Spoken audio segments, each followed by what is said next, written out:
Assembly ఎన్నికలు సమీపిస్తున్న తరుణంలో నియోజకవర్గ స్థాయి ప్లీనరీకి బీఆర్ఎస్ సిద్దమైంది. ఇవాళ తెలంగాణ వ్యాప్తంగా బీఆర్ఎస్ నేతల సమావేశాలు జరగనున్నాయి. ఎన్నికల శంకారా వల్ల ఈ సభలు నిర్వహించాలని ఆ పార్టీ కార్యనిర్వాహక అధ్యక్షుడు కేటీఆర్ గులాబీ శ్రేణులకు పిలుపునిచ్చారు. ఉదయం నుంచి సాయంత్రం వరకు జరిగే ప్రతినిధుల సభల్లో కనీసం 6 తీర్మానాలు చేయాలని పార్టీ నాయకత్వం దిశానిర్దేశం చేసింది. ఉద్యమ ప్రస్థానాన్ని గుర్తు చేసుకుంటూ 9 ఏళ్ల అభివృద్ధి సంక్షేమంపై చర్చించడంతో పాటు బీజేపీ వైఫల్యాలను ఎండగట్టనున్నారు. ఇక ఈ సందర్భంగా జెండాల ఆవిష్కరణ, భారీ ర్యాలీలు నిర్వహించనున్నారు. ప్రతి నియోజకవర్గంలో సుమారు 3,500 మంది ప్రతినిధులతో రాష్ట్ర వ్యాప్తంగా దాదాపు 4 లక్షల మంది నేటి సభల్లో పాల్గొనున్నారు. స్థానిక ఎమ్మెల్యే, ఎమ్మెల్సీలు, ఎంపీలు, మేయర్లు, చైర్మన్లు, తదితర ముఖ్య నేతలు సహా దాదాపు 3,000కు పైగా ప్రతినిధులు హాజరు కానున్నారు.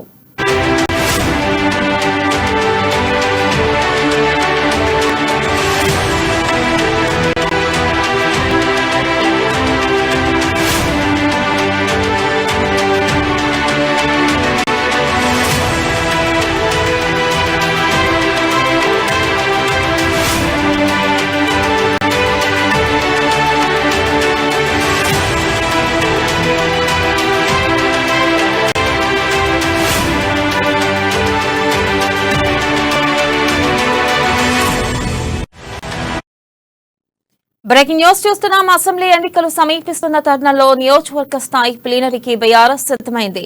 ఇవాళ తెలంగాణ వ్యాప్తంగా బీఆర్ఎస్ నేతల సమావేశాలు జరగనున్నాయి. ఎన్నికల శంకారా వల్ల ఈ సభలు నిర్వహించాలని ఆ పార్టీ కార్యనిర్వాహక అధ్యక్షుడు కేటీఆర్ గులాబీ శ్రేణులకు పిలుపునిచ్చారు. ఇక ఉదయం నుంచి సాయంత్రం వరకు జరిగే ప్రతినిధుల సభల్లో కనీసం 6 తీర్మానాలు చేయాలని పార్టీ నాయకత్వం దిశానిర్దేశం చేసింది. ఉద్యమ ప్రస్థానాన్ని గుర్తు చేసుకుంటూ 9 ఏళ్ల అభివృద్ధి సంక్షేమంపై చర్చించడంతో పాటు బీజేపీ వైఫల్యాలను ఎండగట్టనున్నారు. ఇక ఈ సందర్భంగా జెండాల ఆవిష్కరణ, భారీ ర్యాలీలు నిర్వహించనున్నారు.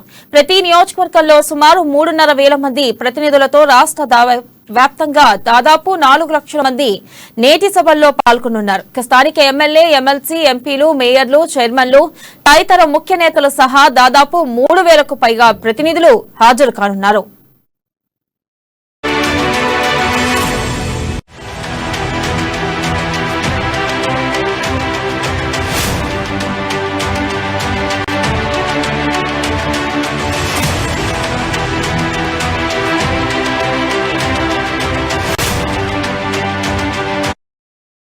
బ్రేకింగ్ న్యూస్ చూస్తున్నాం. అసెంబ్లీ ఎన్నికలు సమీపిస్తున్న తరుణంలో నియోజకవర్గ స్థాయి ప్లీనరీకి బీఆర్ఎస్ సిద్దమైంది.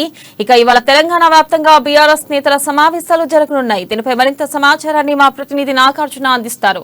Nagarjuna, thank you. ఈ అసెంబ్లీ ఎన్నికలు సమీపిస్తున్న తరుణంలో నియోజకవర్గ స్థాయిలో ప్లీనరీకి బీఆర్ఎస్ పార్టీ సిద్ధమైంది. ఇవాళ రాష్ట్ర వ్యాప్తంగా అసెంబ్లీ సెగ్మెంట్ లో ప్రతినిధుల సభలు నిర్వహించాలని చెప్పి పార్టీ కార్యనిర్వహణ అధికారి అయినటువంటి కేటీఆర్ ఇప్పటికే ఆదేశాలను జారీ చేయడం జరిగింది. ముఖ్యంగా ఎన్నికలను దృష్టిలో ఉంచుకొని ఈ సభలను నిర్వహించాలని చెప్పి కేటీఆర్ ఎవరైతే నియోజకవర్గ ఇన్ఛార్జీలు, ఎమ్మెల్యేలు ఉన్నారో వారికి దిశానిర్దేశం చేయడం జరిగింది. ఈ నెల 27న టీఆర్ఎస్ పార్టీ ఆవిర్భావ దినోత్సవాన్ని ఘనంగా నిర్వహించాలని అధిష్టానం నిర్ణయించింది. అందులో భాగంగా ఈ రోజు నుంచి నియోజకవర్గంలో ప్లీనరీ సమావేశాలు ఏర్పాటు చేయాలని చెప్పి చెప్పడం జరిగింది. గ్రామాల్లో ప్రతి నియోజకవర్గంలోని గ్రామం, వార్డుల్లో ఉదయాన్నే పార్టీ జెండా ఎగరవేసి ఆ తర్వాత 10 గంటల నుంచి నియోజకవర్గంలో సభలు నిర్వహించాలని చెప్పి చెప్పడం జరిగింది. ఈ సభలు సాయంత్రం వరకు జరుగుతాయి. ఈ సమావేశాల్లో ముఖ్యంగా ఈ నియోజకవర్గ ఇన్ఛార్జి ఎమ్మెల్యేలు ఎవరైతే ఉన్నారో వారి అధ్యక్షతన జరుగుతాయి.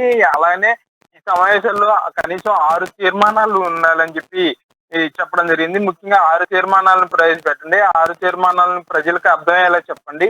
ఈ ఎన్నికలు మన పార్టీ బీఆర్ఎస్ పార్టీ ఆవిర్భవించిన దానికి ఉద్యమం స్ఫూర్తి ఎలా జరిగింది, పార్టీ ఎలా ఆవిర్భవించింది అనే దాని గురించి ప్రజలకు చెప్పాలి. బీఆర్ఎస్ పార్టీ అధికారంలోకి వచ్చిన తర్వాత జరిగినటువంటి అభివృద్ధి కానీ ఏదైతే ఉన్నాయో, దళిత బంధు, రైతు బంధు, ఇలా విద్యా ఉపాధికి సంబంధించిన అంశాలు, సంక్షేమ అంశాలు ఏవైతే ఉన్నాయో అన్ని బలంగా ప్రజలకు చెప్పాలని చెప్పి చెప్పడం జరిగింది. అలాగే బీజేపీ వైఫల్యాలను ఈ సమావేశాల ద్వారా ఎండగట్టాలని చెప్పి నియోజకవర్గ ఇన్ఛార్జీలకు వాళ్ళకి చెప్పడం జరిగింది కేటీఆర్ గారు. అలాగనే ఏదైతే బీఆర్ఎస్ పార్టీకి సెంట్రల్ లో ఉన్నటువంటి బీజేపీ పార్టీ ఎలా వ్యతిరేకంగా ప్రవర్తిస్తుంది. తెలంగాణకు రావాల్సినటువంటి నిధులు కానీ అభివృద్ధి, తెలంగాణ జరగాల్సిన అభివృద్ధికి ఏ విధంగా అడ్డం పడుతుందనే దాన్ని ముఖ్యంగా ప్రజలకు చెప్పి రాబోయే ఎన్నికల్లో గెలిపే లక్ష్యంగా పనిచేయాలని చెప్పి ఇప్పటికే ఆదేశాలు అయితే అందినాయి.